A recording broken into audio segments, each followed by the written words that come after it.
Hey there, nice to see you. In this video I'm going to talk about the good and the bad feelings the Booster Course Pass is giving me about the upcoming game in the series, which will most likely be named Mario Kart 9. Well, we are all speculating about Mario Kart 9, and it's been almost 10 years since the release of Mario Kart 8 on the Wii U. 10 years between a game and its successor in the series is a lot. Yes, GTA 5, I'm also looking at you, of course. Anyways, when you compare the older games in the Mario Kart series, the longest time period between two games has been the 5 years between Mario Kart 64 and Mario Kart Super Circuit. Those 10 years are only true, of course, if you don't include the Mario Kart Tour game, and honestly, I don't include it, since I don't think mobile gaming is the way to go.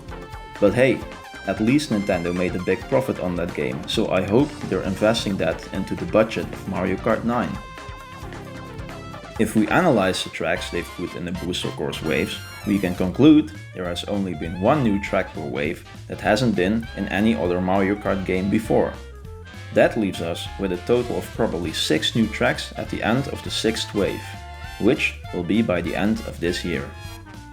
Over half of the tracks of the Booster Course Pass are retro tracks, and about 30% of the tracks are Mario Kart Tour tracks. Nintendo adding only 6 new tracks out of the 48 in the DLC means they're either short on new ideas, or they're putting all the new ideas in the possible Mario Kart 9, of course. I'm hoping for the last one, of course.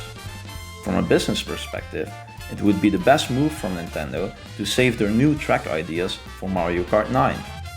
It would make the most sense for Nintendo to spend just enough effort on the Booster Course waves so they have more budget for the upcoming game in the series.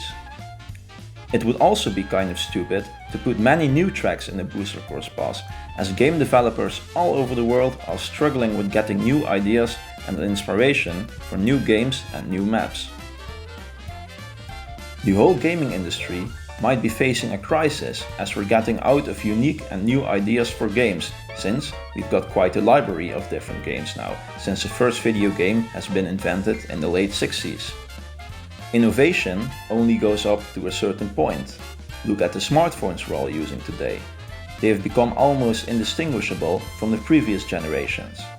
10 years ago, we had yearly updates that were actually worth the upgrade, like going from a 4 to a 5-inch display. But nowadays, we're only seeing more and more cameras being added on a phone, which is not worth the upgrade anymore, at least in my opinion. Anyways, back to the video game industry and back to Nintendo. I can imagine it's quite hard for them to make a new Mario Kart game that's innovative. If you've seen my first video on the channel, you know I'm guessing and hoping they're going with something like they did in Mario Kart Double Dash. But even that's just reusing something from a previous game. It would also leave them with another problem, and that's making a unique item for every character in the game. And since they've got 40 characters or even more, it will be quite a challenge for them. Also, if you're looking at the Super Smash Bros. Series, you see the same problem.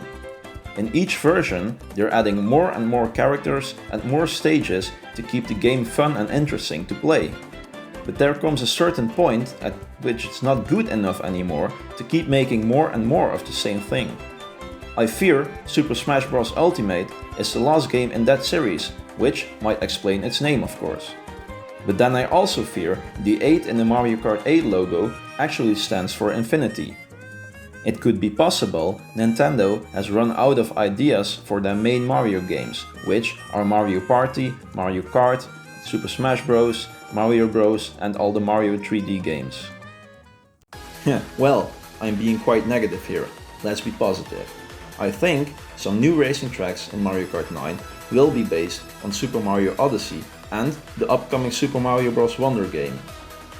Also, they will for sure be making another Rainbow Road, and if we're counting on them making 16 new tracks and 16 retro tracks at the release of the game, they might be able to make the first 4 cups full of interesting new tracks to explore. I also wouldn't mind if they went a little bit crazy on the remakes of the retro tracks with some interesting upgrades over the older versions. Imagine what they could do with Wario Stadium from the N64, Well, you know, if they're even going to remake that one.